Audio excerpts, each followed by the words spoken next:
So ito guys, magpapalit tayo ng shock absorber. Tatanggalin nyo lang naman dyan ito, itong dalawa. So number 14 tsaka 17 yun nandito sa baba.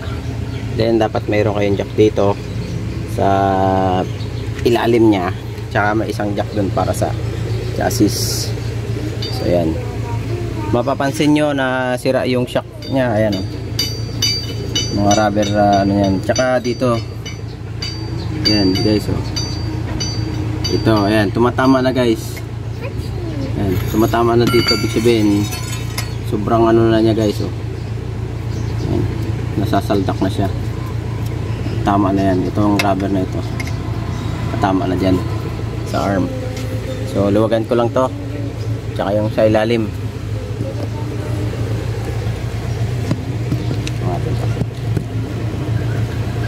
So yung baba number 17 ano, ilalim. Sa tagi video. So yun. Yung sa ilalim. Ayan, naikot lang. Play, video mo nga. Hold. Hold mo to, hold. Ayan, maluwag na yata ito. Maluwag na nga ito.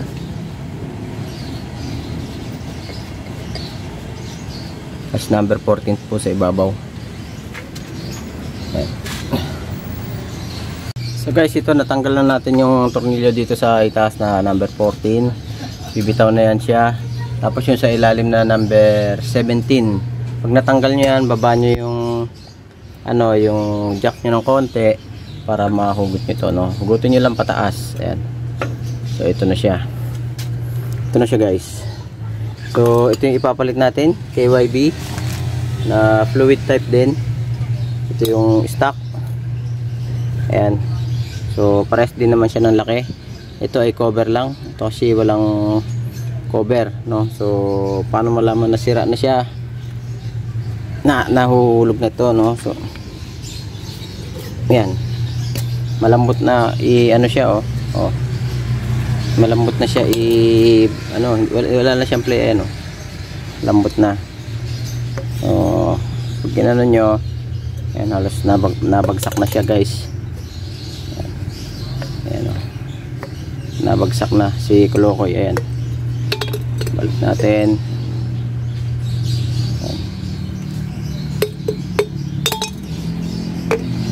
Ayan. Nabagsak na siya. Unlike itong bago, pag hinatak nyo ito, matigas siya, ano, may laban. Ayan. Matigas.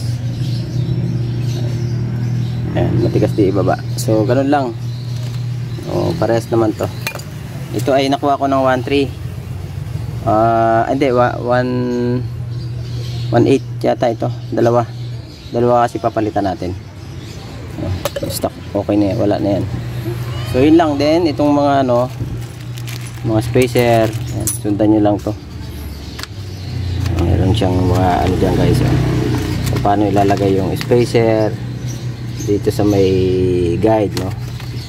Ayan, sa mga unang magpapalit. Ayan. So ganun lang.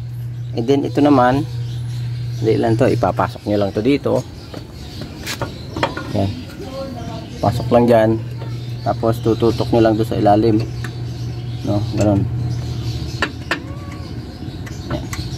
Tutok lang hanggang sa tumapat yung butas. Ayan. Pag wala kayong pantapat, pwede nyo tusukin ng screwdriver. Ayan.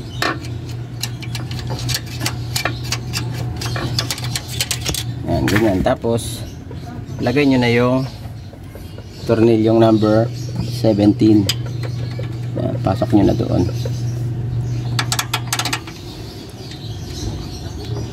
Ayan. Ganyan ng konti para pumasok siya. So ganun lang. Then dito pwede nyo hatakin to para umano siya doon. Itong ano, pinaka shaft nya, no? Pwede nyo hatakin, pwede nyo ibaba, or pwede nyo ring jackan para umangat, no? Pwede kayong mag jack, taas nyo ng konti, no? Para umangat siya. Ayan. So makikita nyo na rin kung may mga tama yung ball joints, kung mga ano nyo. So yun lang guys, lagyan na natin tong ano, mga spacers nya. So yan guys, naikabit na natin yung mga washer tsaka yung nut, no? Yan. So ganun lang magpalit. Naikpitan na rin natin yung number 17 dito sa kabila. Yan. So pwede na natin ibalik yung gulong, no? Hindi na siya sasayad dito. Ayan, no? Ito nga, palitin na rin itong isa na to, oh. Kasi kakasayad niya. Lumog na rin siya.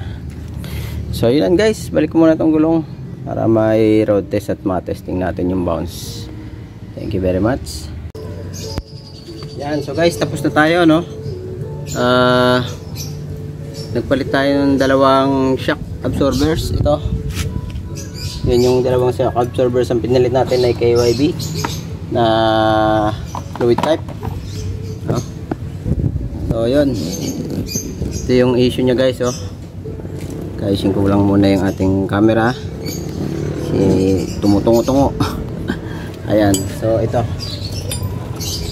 may leak na siya guys. Ayan, makikita nyo ito, oh. Ayan, oh, may leak na siya. So mabilis na siyang bumalik. Ayan, wala na siyang ano, wala na siyang play, wala na siyang bounce na yung parang lumalaban. Ayan, so tagas na. So ganun din tong isa na to.